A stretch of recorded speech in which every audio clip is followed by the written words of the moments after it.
Hey, Adam, how are you, man? Good, how are you? I'm doing well. What's going on? Oh, just waking up, having my coffee. Well, if only everybody could have the life of Adam Lambert lately. Just waking up, having the coffee, dishing out a new album, That album, The Original High, it's scheduled for June 16th, right? Yes.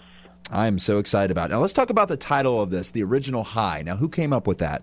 Well, it is the title track. It's actually the second track on the album. I feel like the song itself kind of sums up a lot of the ideas on the album in like a broad way. The album is about all sorts of things. It's a bit bittersweet. Sure. It's a little darker than some of the stuff I've done in the past. It's very modern. And one of the things in the song, The Original High, that I keep kind of saying is, I want to feel the touch like the first night.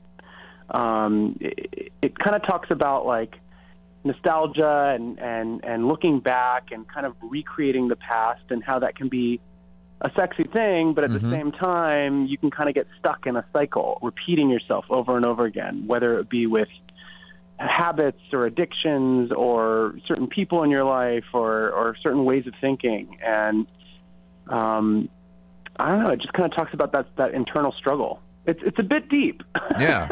Well, hey, we like it. For the morning coffee. Little morning conversation here. Adam Lambert on your SoJO Morning Show. The song Ghost Town, by the way, exactly. I love this song. This is awesome. Went straight to the iTunes pop chart last month. Congratulations, by the way. Tell everybody what this song means to you. The song Ghost Town is kind of goes along with what I was just talking about with The Original High and the songs on the album. There's a melancholy to it. It definitely starts out.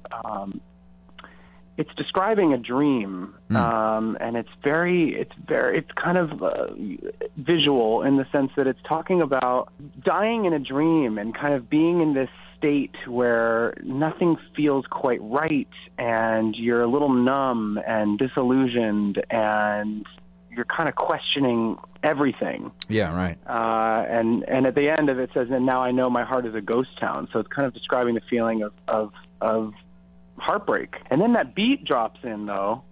And the minute that beat drops in and that whistle comes in, it's kind of like, okay, I'm going to dance to this a little bit. So I kind of feel like it's the dance and the beat are kind of like medicine to that feeling. Sure. I think everybody's gone through like a breakup where they felt like real depressed for a little bit, and then you just decide at some point, all right, I'm going to go out with my friends and go and get some drinks and dance to get over it.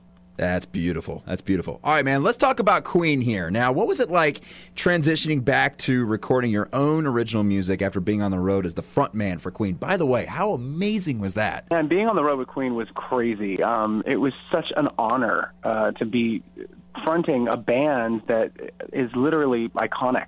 Sure. I feel like their songs are like they're a part of people's lives in such a deep way. And getting on stage every night and getting to sing these amazing tunes and watching everybody's faces in the audience just light up.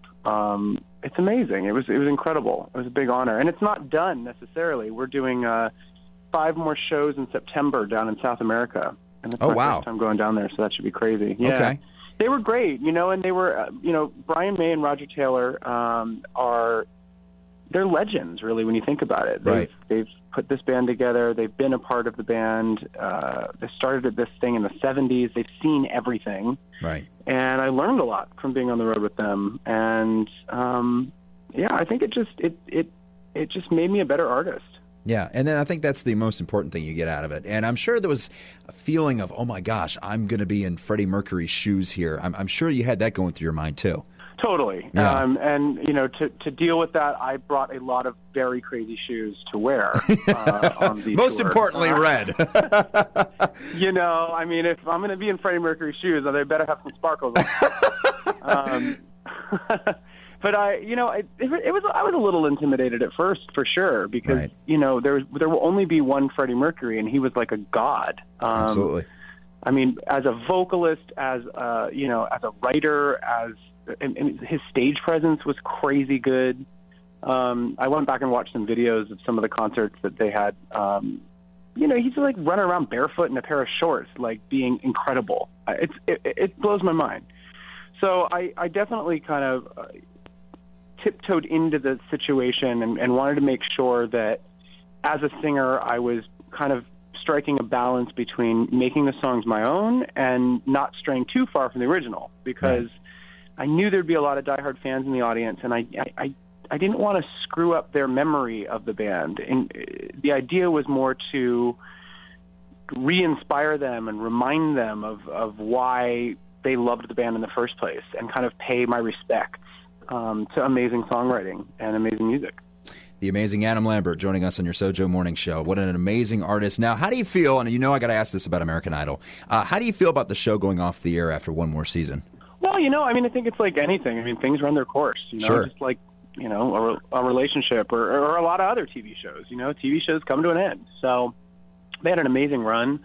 They've really changed the business and the face of television, and I think that show will always be a big milestone because it spawned a lot of other similar shows. Right. And I think it launched my career, so I'm very thankful. Adam, hey, man, we can't wait. Hopefully one day we'll see you in Atlantic City very soon. We'd love to hear more. Atlantic City. What's the best thing about Atlantic City when you come here? Well, when I was there on tour with Queen, we played